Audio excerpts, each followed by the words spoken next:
or their little droplets. Or smell Or them. smell them, yes, And you can't exactly. feed the cats. You gotta keep them. Okay, all right, we are good. All right, good evening, everyone. Please join me for the Pledge of Allegiance.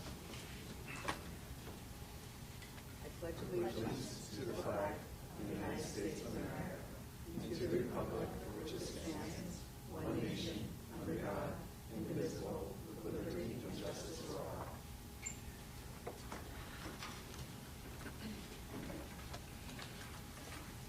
I need a motion to approve the agenda for this evening, January 13th, 2025. Eric and Jim? Any discussion? All in favor? Aye. All right, we're going to turn it over and go right into an accolade. We have recognition. So this past December, several of our student musicians from Greenville High School performed in the annual Melodies of Christmas show at Proctor's Theater at Schenectady. Each year, this televised event, produced by CBS 6, raises money for the Melody Center for Childhood Cancers and Blood Disorders at Albany Medical Center. In collaboration with CBS 6, Price Chopper, Market 32, and Fry Hoppers, over $10 million has been raised through this event. Following a highly competitive audition process involving students from over 75 public and private schools throughout eastern New York, western Massachusetts, and southern Vermont, 10 of our students were chosen to participate in this meaningful event. And yes, 10 students. That is absolutely amazing. The caliber of the students with this very competitive event, and just it's wonderful to see their name. We'd like to congratulate Symphony Orchestra members Anthony Zhang and Brennan Hawkins.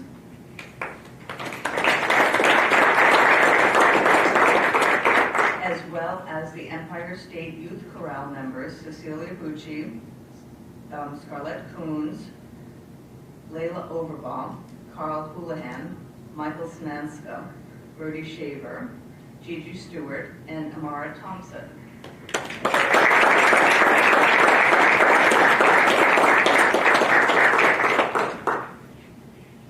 And is anyone there that would like to stand?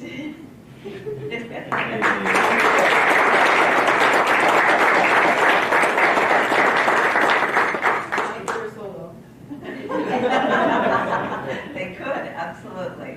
Really, it's a wonderful experience. We're honored that you represent Greenville so wonderfully and so well.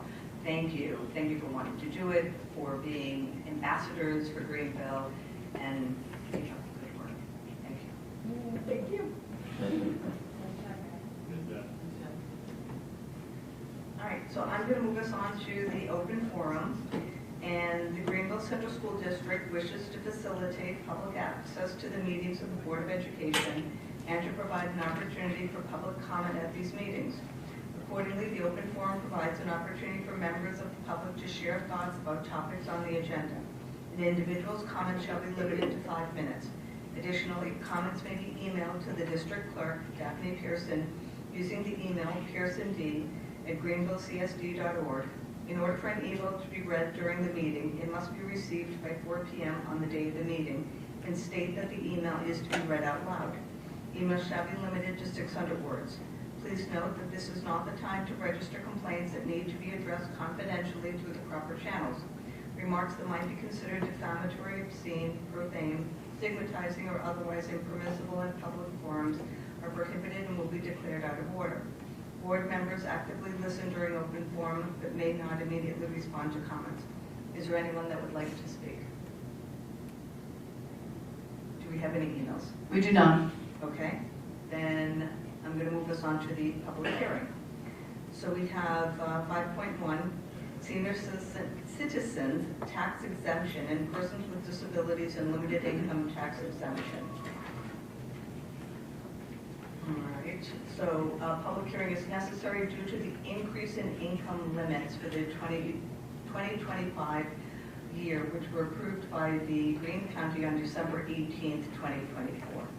And so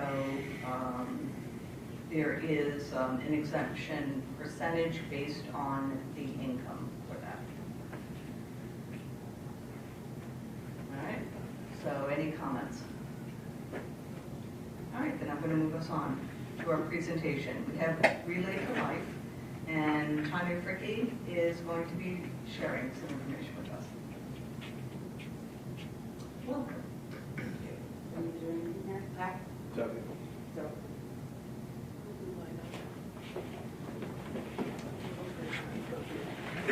Got it. So my name is Tanya Fricke, and I'm the K-12 Instructional Technology Integration Specialist here at Greenville. But tonight I'm here to talk about the Relay for Life with the American Cancer Society. Go back one. You're ahead of me, Dr. The Greenville Faculty Association is hosting the Columbia and Greene Counties Relay for Life here at Greenville on Saturday, May 17th, 2025, from 2 to 10 p.m. While we don't have a lot of information, we're just kind of getting started. I thought it would be a really good time to share with you some of our plans and just some kind of a basic outline and share news. You can go to the next slide. Okay. We have a great team, actually, as you see up on the board, and we are truly honored to have Tatum join us also as a student liaison and as a team lead. So Tatum's going to lead our Gold Together team, which represents the childhood cancer, ages 1 to 19. Statistics are that childhood cancer is the leading cause of death among children, which is, just a sad statistic, and we're going to do what we can here to raise some money and to help fund the cause or fund the cure. So Saturday, May 17th is going to be a very busy day here at Greenville because we also have the prom. So if you've heard that we do have 2 events going on the same day. The track will be full, the parking lots will be full, but we're going to celebrate both events. So we have a couple of things planned, and Tatum and Mrs. Snyder and I already talked today, and we have some exciting things planned, so we're going to see what we can pull off to share the campus and share the events. So slide 3 is basically how you can help, how we can involve our community. So I've shared a QR code on the slide. I guess I wouldn't be a technology person if I didn't have a QR code in this presentation. So there it is. So you can click right on there. It's going to bring you right to our webpage. So American Cancer Society has given Greenville a webpage since we are the lead event for 2025. It'll bring you there, and you can do a number of things. You can explore the page, you can see what's going on with our event, you can see how many teams we have, how much money we have fundraised totally. You can join or create a team. You can share your team on social media or your support on social media. You can sponsor any team member or any team, or you can just make a donation. You can purchase a luminaria in memory of someone, or you can purchase a trackside event. There's a bunch of things that you can do. Basically, we would love for you to spread the word, to participate in any fundraisers that very unique fundraisers, some of them, that we're going to get going here in the next few months. We will be designing a t-shirt. We'll lead a t-shirt contest among the students here at Greenville, and we'll pick a winner and share their art too. So it's really a huge celebration. So in the coming months, you'll be able to hear some updates. Tatum will update you. I might be back, you never know. But basically, we want you to be able to join us, share the news, create a team, anything. So, any questions that I can answer? I have a question. What happens at Relay for Life? We form teams. There's a lot of people that have been affected by cancer, either survivors, caregivers, community members. So we form teams and we raise money and donate to American Cancer Society, Hope for the Cure. Our goal is $40,000 for the event. So I think we've raised 367 so far, but it will get better because we just had Coxsackie Athens join. Last year's event and the year before that was done at Coxsackie Athens High School. They did it during the school day, and it was primarily students. So the students had a great showing, and we would like to do that as well. But it's our first year, so we're not doing an overnight event. We're not doing a Friday night to a Saturday. Saturday event would be great. We're pulling it to 10 p.m. so we can do the luminaria presentation or ceremony on the track. If it rains, but we'll still be here. So we'll have to go to plan to get that point. But good question, Matt. Any other questions? Well, thank you so much for doing this. It really, like, honestly, as a cancer survivor, it means a lot that Greenville's doing something now. But also, when are you guys gonna have like flyers that like maybe like Miss Pizzola can post something and like I'll like promote it a lot on social media. You bet. And actually, Tatum has a couple of things there that we. Thank you for this. Welcome that we picked up from. We spent Saturday. Jill Schneider and I spent Saturday in Latham at the American Cancer Society's Hope Club or Hope Lodge, and we got a lot of great information, a lot of great ideas, and T-shirts. Tatum has a bandana that represents Together Gold, the representation for childhood cancer. You all have stickers. I hope everyone got a sticker. If you didn't, let me know. So they're great on water bottles, not computers. Have to say that. But yeah, so, join us, come celebrate. We'll have tents, pop-up tents, hopefully, as long as Rich lets me. Have them on the field. Just we want to involve as much community as we can. So it'll be a great day. Prom, it's going to be an interesting pull-off, but we'd love to have our prom goers do our first lap. So more news on that later. We're going to see if we can involve them. Also, Tatum, thank you for taking something so personal that you just went through and kind of being a leader in this. Thank you. Thanks. Thank you very much for sharing that. And I'm going to turn it over to Todd Hilgendorf, our Assistant Superintendent of Business, who is going to give us the budget review for the rollover budget. Thanks, Tracy. Good evening, all. So tonight's budget presentation is the rollover budget. Before I get into the slides, just referring back to December when we did the overview of the budget process, one of the documents that we shared back in December is that budget handbook, which is always a good reference, a good guide to go back to if you have questions. I'll refer to it actually a couple of times tonight. It's also linked on some of the slides specifically with page numbers as references, just a way to kind of connect the presentations that we do throughout the budget process back to that document. For tonight's presentation, the only supporting document is the actual slide show itself. So all of the budget numbers and the information that's being presented tonight is just all right in the slide deck.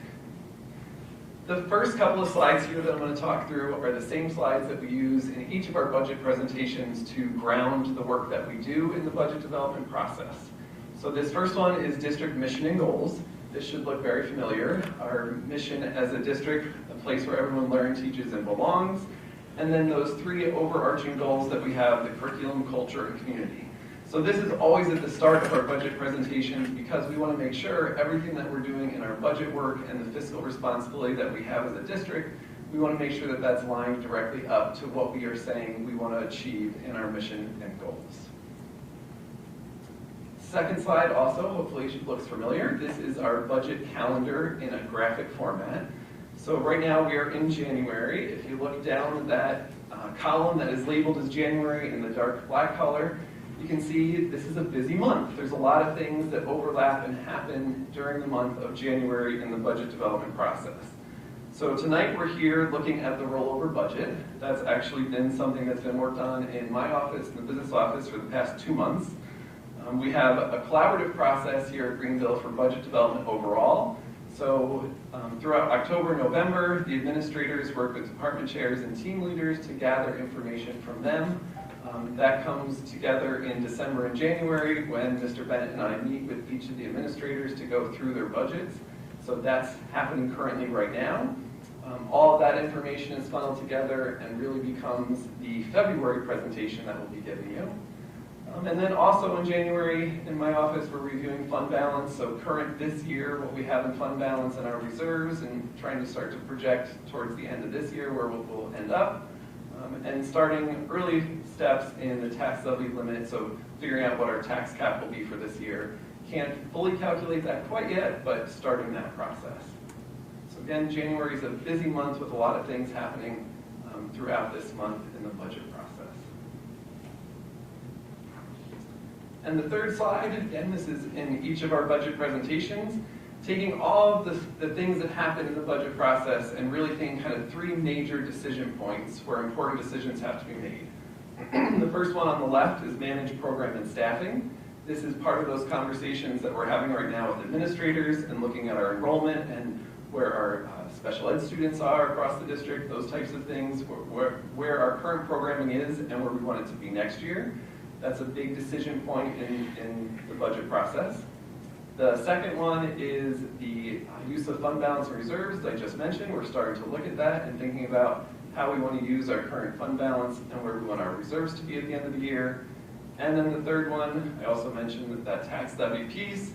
We're starting that now, but really those decisions happen in March and April when the board has conversations and decisions about where you feel comfortable for that tax levy increase to be. So yeah, I like this graphic just because these are kind of those three big, a lot of things happen in the budget process, but these are the three kind of big areas of decision making. So tonight, we are at the beginning of our budget construction formula, so all the way over on the left, the rollover budget. So what is the rollover budget? The rollover budget is the starting point in our budget process, and it's really taking this current year's budget, so 24-25's school year budget, and rolling it over into next year and increasing the areas that we know are going to increase. And I'll give some more details on some of those areas later on, but a specific example would be our contracts with employees. We know what those salaries will be when we roll things over for next year, so we use those projections to create the rollover budget. Otherwise, the rollover budget is just the starting point. You'll hear me say a couple of times tonight, this really is the starting point. There's a lot of things that shift and change, and we gather more information and learn more from the state between now and May when the budget goes up for a vote. So what you're hearing tonight is really the starting point of just rolling it over and seeing where things are currently. So before we look at this year's rollover into next year, always good to look back and have a little history in mind of where we've been the past couple of years. So the next couple of slides is looking at last year's budget and this current year's budget. So this is just to give you an idea. In 23-24, the top half of this slide talks about the total budget from last year. And I'm going to just kind of round numbers to speak to these. So last year we had a budget of about $34,200,000. That was the total cost of all expenditures for the district for the year last year. That's what was the approved budget. That budget included about a $530,000 increase from the year before. So again, just to kind of set the foundation of where we've been, last year's budget, $34,200,000, was an increase of about $530,000 from the year prior. And a percent increase, to figure out that percent, it's 1.57. Top half of this slide is just the overall budget, the expenditures, what we paid for over the course of last school year. The bottom half of this slide is the tax levy. So in order to pay for all of our expenditures, we have different revenue sources. The one that we have the most control over as a district, and the board has decision-making piece in it, is where we set our tax rate. So the tax levy last year was just over $18 million, $18,187,000. And that was an increase of $438,000 from the year prior. Okay, so again, just giving it a little history, the percent increase there was 2.47. This current year's budget, we are at $35,900,000, so almost $36 million overall. That was a $1.758 million increase over last year, or 5.14. Okay, so a slightly higher increase from the previous year. On the bottom half, you'll see tax levy. That was $18,642,000 this current year. That's what we've collected in taxes. The increased amount was $454,000. Putting this all together, and maybe a little bit easier way to look at is just graph. So this, pulling from the top half of those last two slides and adding a couple more years, this shows total budget. So total expenditures going back to the 2020-2021 school year, all the way up until this current year's budget. In the gray box, you can see the percentage increase. So 1.96, 2.47, 1.57, 5.14. Those are the percentages that we've increased over the past 5 years. This next one, some of that same information, but this is looking just at the tax levy piece. So the piece of revenue that we use to pay our expenditures, this is just what we collect in taxes. Again, you can see over the past 5 years what the total amount we are collecting, and then also that percentage increase each year. So just as a side note on this one, you can see the past 3 years, 2.5, 2.47, 2.25. We've kept that fairly consistent in terms of the percentage increase from one year to the next in relation to the taxes that are being collected. All that just to kind of set the foundation for where we've been over the past couple of years. So now getting into this current year and rolling it over to next year. So what are all the different pieces that are in that rollover budget? And this is the slide that I referenced earlier that I would be speaking to specifically. On the bottom left of this slide, it actually references Budget Handbook, page 1. So there's some additional information in the Budget Handbook, page 1, with some additional context, and you can click the link to get directly to it if you're looking at this in a digital form. But all the different pieces that go into the rollover budget where we are increasing or changing what our projections are. So the first one I mentioned, projected salaries. We have contracts with employees that we know what those salaries will be next year. So that's kind of a more black and white. We know what those are going to be. We can project what those salaries will be for next year. The second bullet point, employee benefits. This comes from New York State. So New York State retirement system. In a school district, we have the employee retirement system, which is our support staff. And we have the teacher retirement system, which are all our certified faculty members. These percentages come from New York State. We have no control over these percentages.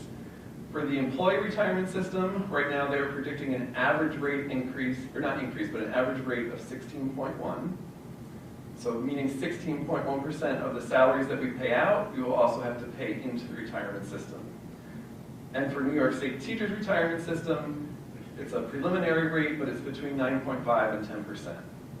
So with those numbers, we can take our projected salaries and project or predict what we are going to have to pay next year in ERS and TRS. And that number will go up from this current year because salaries are also going up. Do you have a question, Tracy? Todd, yes. Since the teacher's retirement is a range, which number do you use for budgeting purposes? So at this point, it's 10. So this is a narrower band than it has been the past couple of years. Sometimes it's been like 9 to 12 or 9 to 11, I think is what it was last year. This is a pretty narrow band. 9.5 to 10 is fairly narrow. But right now, yes, we go with the higher percentage of 10. When we get the more confirmed rate, which typically happens in February, March, we'll adjust that to what that actually is. Are these percentages, are these comparable to the, what you were, like, from year to year? Is this a huge jump, or is this pretty normal? Teachers retirement system is, I have to look see what it is exactly this year, is comparable. ERS has ticked up little by little each year, so that one goes up. And the reason for ERS it says average rate is each tier within ERS is a different rate. So the overall average rate is 16.1. The other one under employee benefits is insurance costs.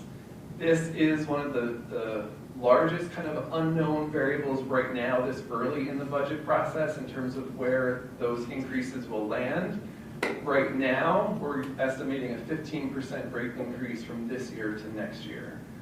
For this current year, it ended up being about a 12% increase from last year to this year. So going a little bit higher to be safe at this point. Again, we're early on in the budget process, so we're using a 15% rate increase prediction for health insurance. The next major bullet is BOCES services. Early on, we don't get firm numbers from BOCES quite yet, so right now we just use a 3% increase across the board. Tends to be that some come in a little lower, some come in a little higher, so 3% overall tends to be a good number right now to just project overall. So that's what we're doing for BOCES. And then the next bullet is debt service. So this one, there will be more conversation actually in a couple of slides throughout tonight's presentation. we can project what our debt service will be during next school year's budget.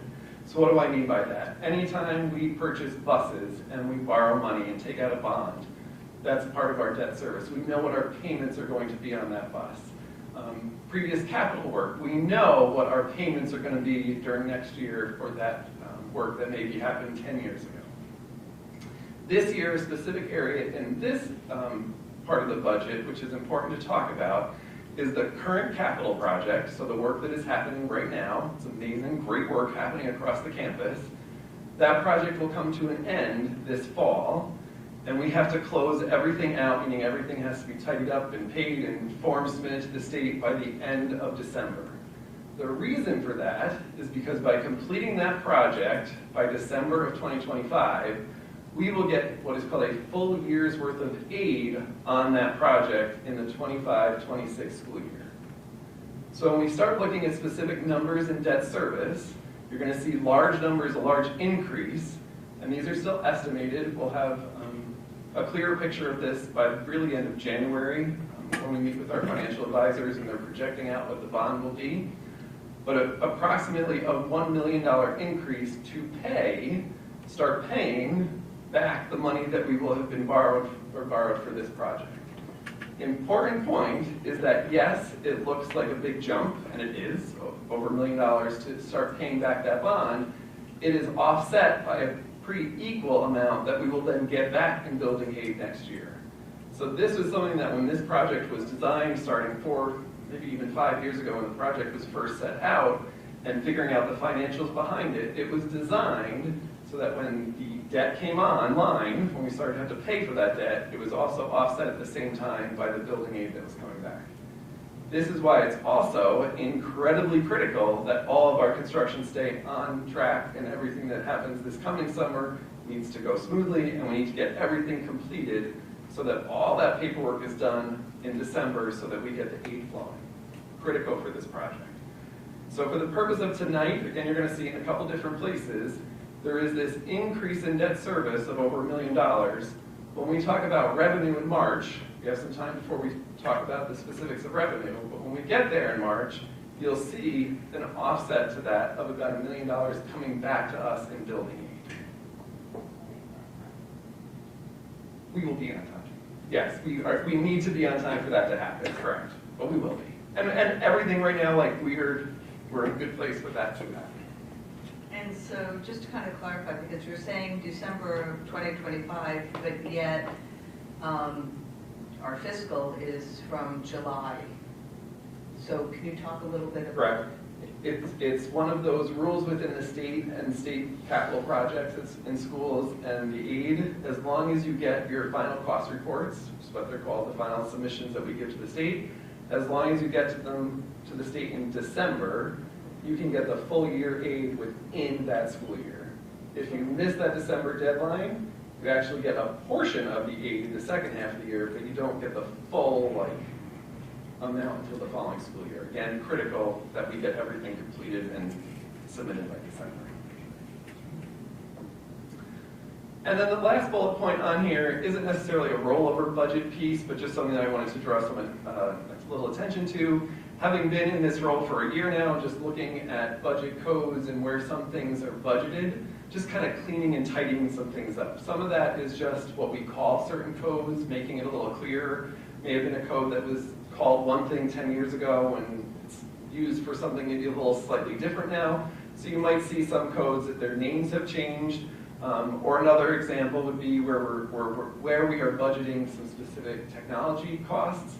We kind of have them spread out in all different areas of the budget. And talking with Scott, we are condensing them all into one area that is technology, just to kind of clean and tidy some things up. Doesn't change the amounts in those codes, it's just tidying up is the best way to say it.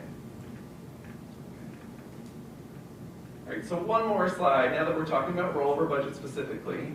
Where were we a year ago? So when we sat here last January and looked at the rollover budget at that time for what's this current year, 24-25, what were we looking at? So at that time, we were looking at a $1.1 million increase, or a 3.39% increase. So from last year's budget to this year, at the rollover point last year, 1.1 million, 3.39. Where are we now when we're sitting here January of 2025 looking forward to the 25-26 school year with all of the factors that I spoke about in that previous slide, putting all those into the budget and rolling it over? We are looking at right now a rollover budget of $38,048,265. That's an increase of just over $2 million, and it's a percentage increase of 5.73. Important point again, when you look at that increase amount, while it says $2 million, think approximately about half of that is the result of increased debt service from the capital project. Right. For the For the rollover budget, and actually this applies to our preliminary budget and then the proposed budget that we put up for staff. Oh, go for it. Is the increase that you're saying there, is that from rollover to rollover, or is that based off our actual budget to the new budget? Correct. That's based on actual 24-25 school year budget, rolling it over to 25-26.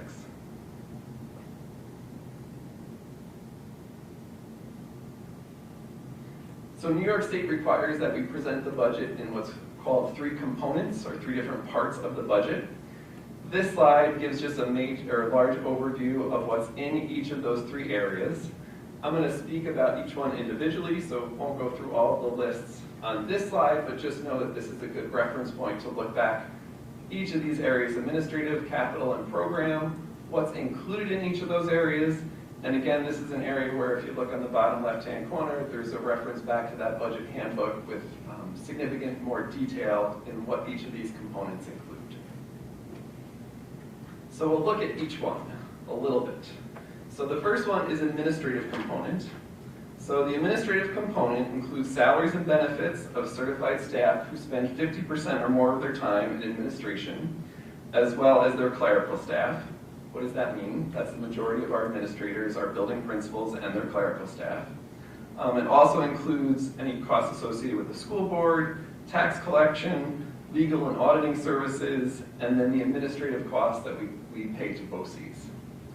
When you put this all together and look at the rollover administrative component for 25-26, if you look at the bottom line, this portion of the budget has a $138,000 increase, or 3.79%.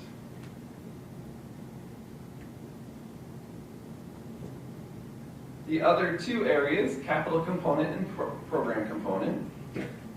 Wait, can I back you up? Absolutely. Just looking at what's driving it. So we've got a 10% increase in personnel, human resources, and I've got a 20% in insurance. Can you talk about those? Or will you be, or about it later? I don't have them pulled out later tonight. We will certainly get into more specifics when we get into future budget presentations, but I can speak to it a little bit. The insurance one, on this side, it is like our liability insurance, our automotive insurance. Those rates we get from our insurance company. This time of year, they project on the higher side. Okay. So that's what that increase is from. And the other one, some of these, where else were you looking, Tracy? Then let me see, Human resources. Okay, so 20% increase, and then above, personnel, human resources was 10%. Yeah. So this one is one of those examples of recoding things. So Okay. we have an evaluation tool that we use for evaluation purposes. So teacher evaluations, employee evaluations go into this program. That was budgeted, I have to go back and look where it was budgeted, somewhere else in the budget. Got it, okay. It was pulled out of there and put into here. So it looks like a significant increase, when in reality it's a recoding. Fine, okay, thank you. I actually do have a chart that I'm going to share prior to the program presentation that you can see all these areas where it's being pulled from and moved to. Okay. But good question. That's what that one is.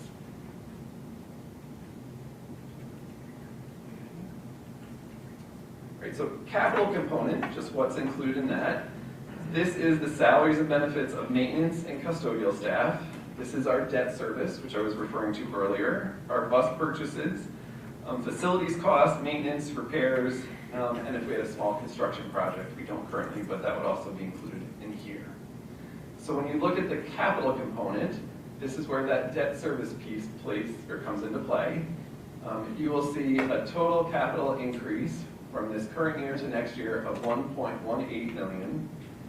And the percent increase, this looks significant, is at 21.9. But that big percentage increase is coming from, and that debt coming online where we'll be paying back the bond for our current capital project.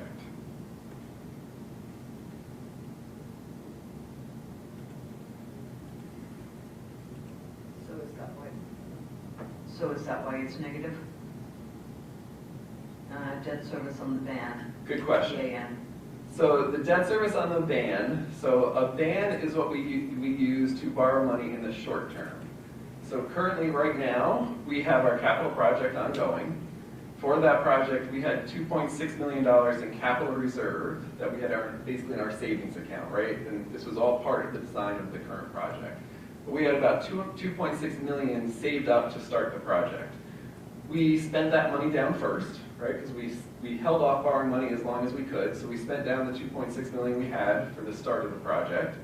Over the summer, we got to the point where, okay, we've spent down that money. We now need to borrow money to start paying the bills for the capital project. To do that, we did a ban, which is a short-term, think of it as a short-term loan. So we knew that we were going to have that ban in this current year. So that was part of the current year's budget. We had $400,000 in this 25-26 budget to pay just the interest on the ban. So the money that we borrowed this year, we had to pay the interest on that over the course of the year. Sometime this spring, summer, depending on how the finances and how we're paying out money for the project goes, we will then turn it into a bond and borrow the full amount that we need to borrow, pay off the ban, and then have that one bond. So the reason there's a negative in debt service ban is because in next year's budget, we don't have to pay for the ban anymore, because that was just a current year thing. It all goes into just the debt service bonds overall. Because we have that $400,000 already in the budget, that's like being put towards the $1.5 million increase for next year. So it helps offset it, in addition to what we'll get back in the building aid. Okay. Does that help, Trish? Good. Okay. And then last but certainly not least, the third component is the program component. This includes salaries and benefits of all the teachers and staff delivering services to students. This also includes instructional materials, equipment, any BOCES programs that we either purchase a program or we send students to programs through BOCES, as well as transportation costs. So the program component, again looking at that bottom line, has an increase of $741,938, and that's a 2.75% increase. And what is driving the employee benefits 4% increase? So that's the health insurance. Oh, the In one that we addition to other- budgeted at 10%. 15%. If the projected increase is 15, here it's only 4 because there's other benefits that go into that category overall. Okay. So the overall increase for that budget line is 4%. Okay.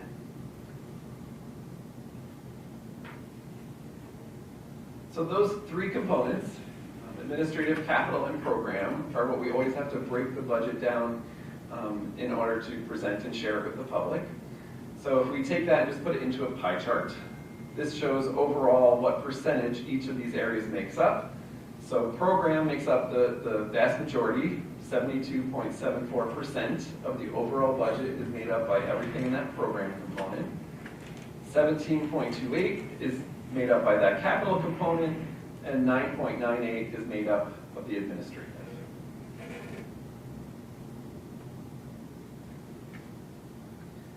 Because program, capital, and administrative, we are required to do that by New York State. And it's one way of looking at the budget, but another way of looking at it is what's on the screen here. This just breaks the overall budget down into 6 major categories. And it's really the first 4 that are the most significant.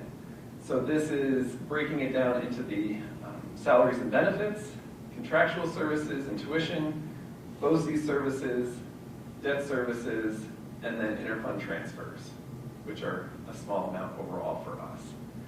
You take this and put it onto a pie chart. Again, just a different way of looking at the budget overall for what the rollover would be for next year. Here, instead of program component, we're looking at it in a different way. So this has salaries and benefits making up the large percentage, or the biggest percentage of the budget at 71.26. And then the others, I won't read all the numbers, but you can see the breakdown of the different areas of the budget.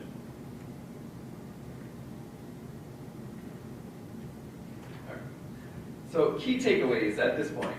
We are very early in the budget process. So the rollover budget is used as a tool just to create a starting point for the budget for the next academic or next school year. So over and over again, you'll hear me say, just a starting point. Second key takeaway, there will be many adjustments and refinements as we gather more information, as we refine the requests from administrators and supervisors, as we get more information from the state, specifically in regards to state aid. We will continue to refine and adjust the budget throughout the process. And the third key takeaway, because it is very unique to the 25-26 budget and the development of that budget, is just the idea that I've kind of talked through of the bond payment. Next year, that capital component of the budget will increase by about $1 million because of that capital project and the debt that we have, or that we will be taking on. But that will be offset by that building aid that we will get as a result. Any other questions? So one of the questions that I think Kelly had asked about is if we were to keep it flat, we would be required to cut $2 million. Am I interpreting that correctly? So if we were to keep it flat, you have to first know the other areas of revenue. Right, because when we talk about assuming keeping... that we wouldn't have an increase, let's say, foundational aid and everything else. Correct. Okay, So even that... assuming everything were flat. Even that $2 million, we know approximately $1 million of that we're going to get back in building aid. The $2 million increase. Right, okay. So then am I left with $1 million? $1 million. Okay, so $1 million. Could be $1 million, but then it's what other increases, if any, do we get in state aid? So the question of a 0% tax increase, I didn't include it in tonight's because we don't have enough information from the state in regards to what we're going to get from state aid. As soon as we have that and an early projection from them, then we can say, okay, we're going to get this in building aid, we're going to get this in state aid. This is what it would be for a 0% tax increase. But as of right now, with what we know and everything else, the answer would be over $1 million. Now, I'm going to play a little bit devil's advocate, because again, yes, everything stays on track, we're all the way to December, but there is a risk that something catastrophic happens and we don't, and what happens? We adjust and we take it into consideration. Yeah, I mean, the big, well, let me go on to the next slide. Let me do my finale. See, that's a perfect segue, Todd. So I didn't include the idea of 0% just because I feel like it's a little too early. That's fine.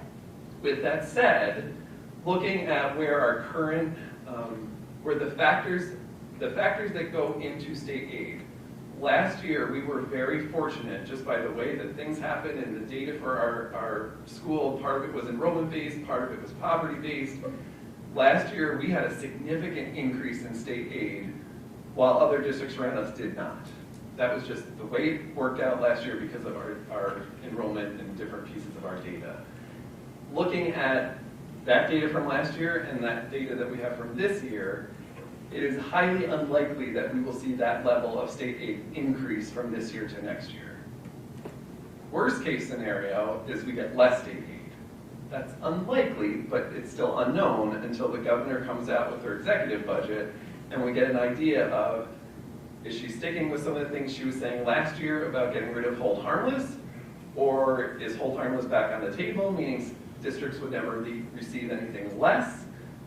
That's kind of the unknown that we will know in the next couple of weeks. Even tomorrow there might be some information, state of the state is tomorrow, so we start to get a little bit more a glimpse into where that is trending and where that is leading. stay think tuned.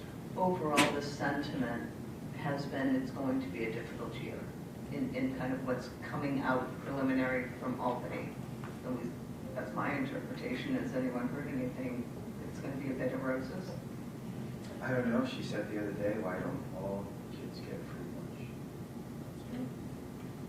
So I don't know, I'm gonna wait. Right. But I could see using that as kind of a carrot to then potentially cut foundation aid. But again, who knows? She changed her opinion on home harmless too, so I'm gonna wait. And the other piece is the Rockefeller report came out. I feel like it has been very quiet in terms of, okay, there's a ton of really great information in that report. Is anything going to be incorporated in this year? If anything, I don't know. So we've got to wait and see. And I think you said it best. It's a wait and see. Right. But we can't wait because then we'd be behind the 8 ball and we wouldn't be able to kind of respond. So part of what we're doing with the budget process is taking some assumptions and working through it, and we just keep adjusting. So stay tuned. But it is a process, thank you. It is. And a lot happens. So the next, so also brings you back to this slide, the next public presentation is until February 24th. Between now and then, the amount of information, hopefully that we get from the state and where things are kind of trending, we start to get an idea there. And we get an idea of the requests that are coming from around the district. So everything that I presented tonight, the rollover, is just those areas that I talked about. Any increase, a certain department has a need for additional supplies of $400. None of that's included in what you saw tonight. So between now and February, we also will have all that other information that the administrative team, if you remember, that's the budget presentation that the administrative team does together, where we talk through, okay, across the district, through request, we are looking for an additional X number of dollars in supplies, or this number of dollars in textbooks, or looking to add this service. So it's important that we also get all those pieces incorporated, because when it comes down to really balancing expenditures versus the revenues, we want to know what we're looking at to potentially fund, and then what do we have to fund it? And then if we have to make cuts, where do we prioritize, and where do those cuts come from? When you do the revenue presentation, and you're talking about this $1 million or full year's worth of aid, Yep. can you just give us a hypothetical, something happens and we don't get the full year's worth of aid, what kind of number are we looking at? I'm sorry, I don't care if it's a fake. Loses a lot of sleep, that's where, that's the outcome of that. Yes, I absolutely It's not can. responsible of us to No, that's gamble on it. a very good question. The short answer is it's a percentage. I can work through what that percentage would be, so what that would look like. Something. Yep.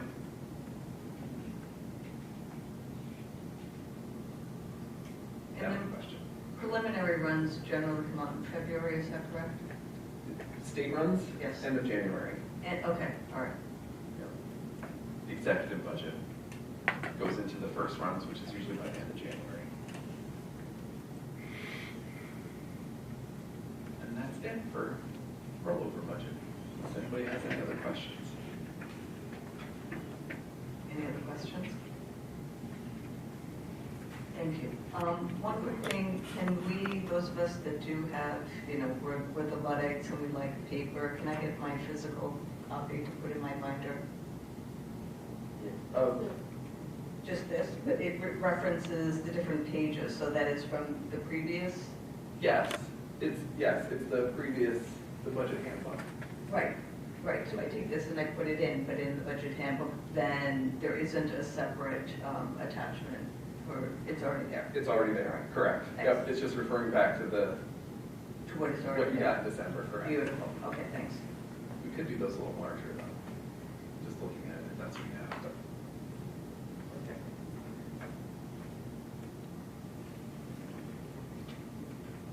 Thank you, Todd. That was comprehensive, and we appreciate kind of responding off the cuff to our questions as we just kind of go through. It's like, what's this number? What's that number? What's that number? Alrighty, so I'm going to turn us over to discussion then. The capital project update. I'll turn it again over to you for an update. Right back to me. So since I had the slide deck up and I was going to do the capital project update, I was like, oh, let me take some pictures and put some pictures in here for the capital project update. So at the elementary school, 3 pictures. We have our elementary school gym. It is the top left corner. So this week, painting is happening in that space. So even this picture that was taken on Friday looks a little different today because they started painting in there. After painting is done, next week they'll actually start working on the acoustical spray that goes on the ceiling. But you can see it's starting to come together and look like a gym. The elementary band room and the music room, the other 2 pictures that are up here, they are a little further along in the process. Those spaces, the painting has been completed. You can see here, each of those rooms also has a maroon wall, which is kind of the theme that we've gone with. Each room that gets renovated gets one wall. The accent wall is maroon. It's Spartan strong spirit in there. This week in those spaces, they have been working on putting up ceiling, the grid and the tiles, and then next week they'll shift and start working on the floors. The piece that will kind of be the last piece of the puzzle in those rooms will be the windows. Those right now are looking to come in sometime in March. And once those are in, those spaces will be finished off and turned over hopefully in April, the band and the music room. The gym will probably be the end of the school year. At the middle school, high school, the middle school art room is pretty much complete. There's some finishing touches here and there, but they did come in over the holiday break and installed the cabinets and the countertops, so it truly looks like a finished classroom. It looks great. So the focus on this side of the campus has shifted to the high school art room. After, I can't even tell you how many conversations about brick and mortar. Rich, want to talk about brick and mortar again? Trying to match the brick and the mortar for this addition to the existing, because our brick has very unique colors to it.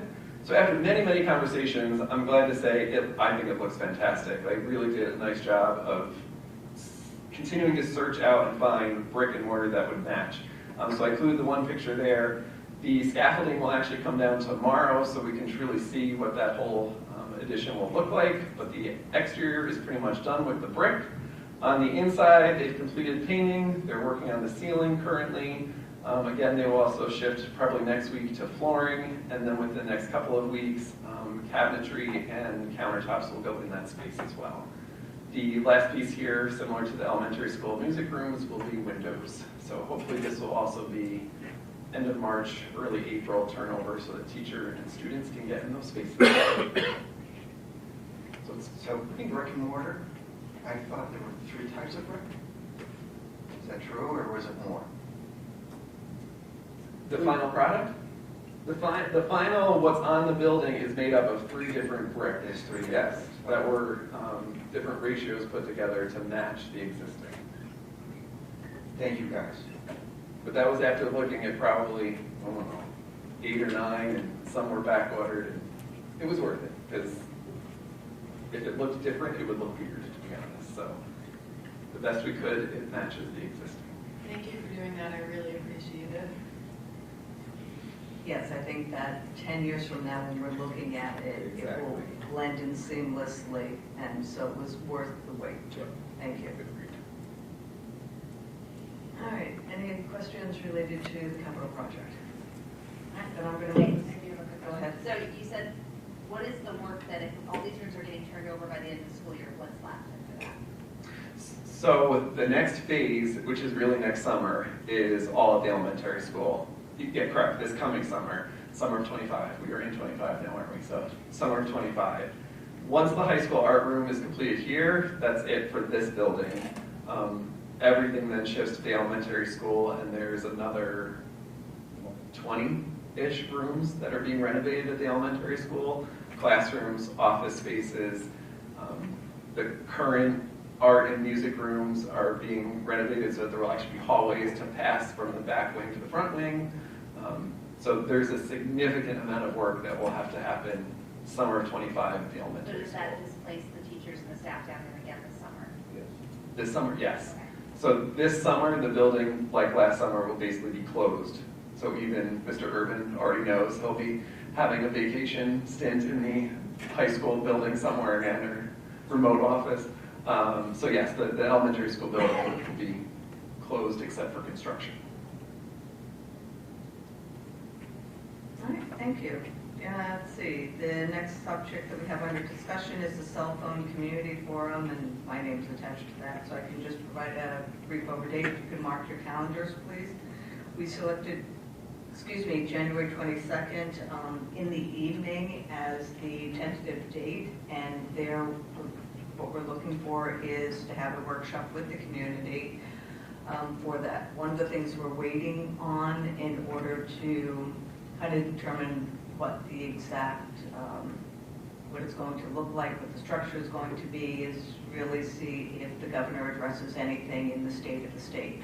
We are kind of expecting her to have an opinion or to reference it. And so I think in function of what is said tomorrow, then we can go through and finalize the details on it, and then Sierra can send out a communication. We're looking at really, so I think one of the things we discussed was parents having board members, all of us present, and then just trying to get a feel. I would envision obviously administrators, but potentially some teachers and so forth, because they're the front line and they're the ones directly impacted. So it's hard to say right now what it's going to be, but just save the date, mark your calendars, and there'll be more information that's provided as we get closer to the date, and we'll be listening to what the governor says tomorrow. And Tatum, can you encourage students to attend as well? Because I'd love to hear their point of view. Yeah, I'm trying to. Any thoughts on that particular topic? I'd like to see us include faculty and staff.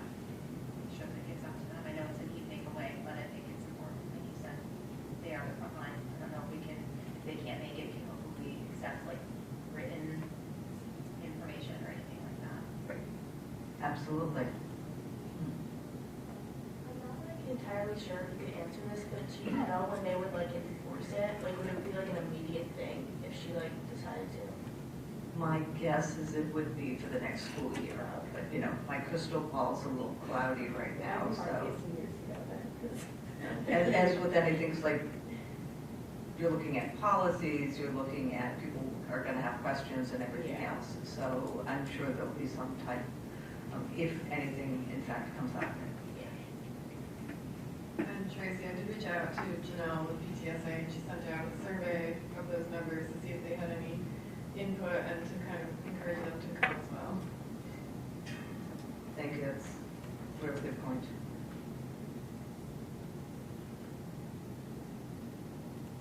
All right, move us on to the second reading for the updated policy, 6260, the suspected child abuse and maltreatment. We also have the updated policy 3131, student voter registration, and the new policy 2155, students serving as ex officio members of the school board. Any discussion or comments for that? All right, then I'm going to move us on to our action items. I need a motion to approve the minutes for the meeting of December 9th, 2024. Angela?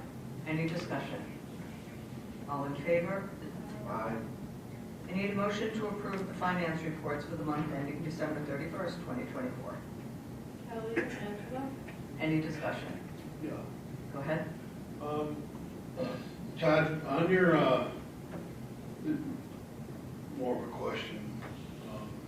On your interest report, there's some significant change there that we have made on our earnings. My only question is, what's your plan on doing, if that continues, how do you want to address that in next year's budget? If you're going to plan on that kind of increase, or you're going to just continue with the same kind of number we've gone with and hope for a bonus? Very good question. So the challenge with interest is you don't know where it's going to stay, right? We were very fortunate this year, working with our banks, Melanie working with, just working with the banks, getting those higher interest rates, that we're earning more interest certainly than we had projected in this current year's budget. So again, when we get to the revenue conversation of what do we want to put in the revenue side of the budget for what we're going to bring in from interest, we can certainly look at where we've been historically and what we're gaining or what we're making this year in interest. I'm very cautious about increasing that number too high because at any time, interest rates could start dipping lower and then we're not going to make that interest and not bring that revenue in. So stay tuned. I mean, I think there's some area there a little bit, but again, it's one of those areas you don't want to start increasing that too high because then long term, if interest rates go the other direction. I think it might be prudent. It might be prudent to calculate a 5-year average. And then you would have something to point to, is that's what we want by that with a procedure, policy, or whatever, versus, you know, a shot in the dark.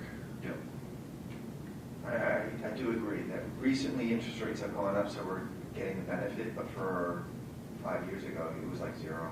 Yeah, we hit that New York class, and they right at the sweet spot. Yeah. And rather budget conservatively, where to have a nice surprise, then all of a sudden have to start cutting things in order to fill in a hole that we didn't anticipate. Any other questions for the finance reports? All right, all in favor?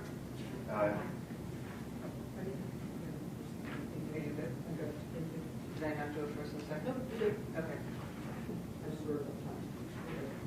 I need a motion to accept the Committee on Special Education recommendations.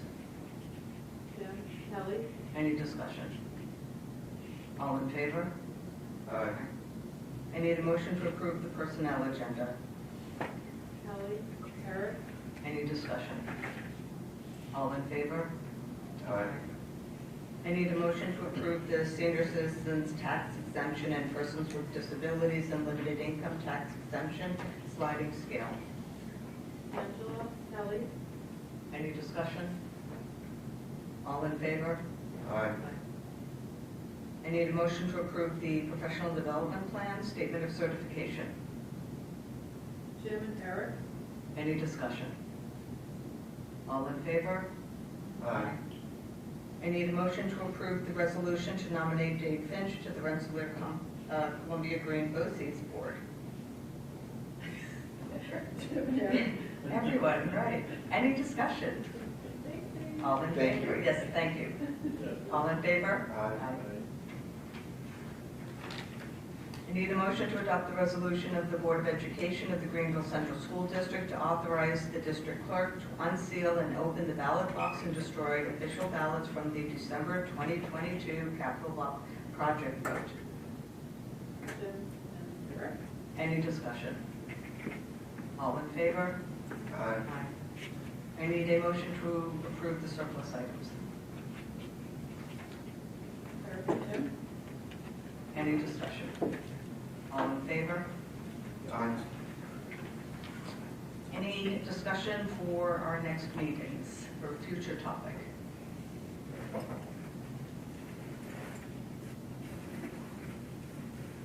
Okay, a couple of reminders. We have, as I mentioned earlier, the January 22nd, starting at 6 p.m. in the evening, the Cell Phone Community Forum. We have our next business meeting on February 10th. Then we also have budget number 2 on February 24th. And then on Wednesday, February 26th, we have the workshop with the mid-year analysis. So please add them to your calendars. And for the open forum, please note the same guidelines apply as stated during the first open forum. Is there anyone that would like to speak? Do we have any emails? No? Okay, then I need a motion to adjourn. Kelly, Angela, I'm assuming no discussion. All in favor? Aye. Aye. Thank you, everyone.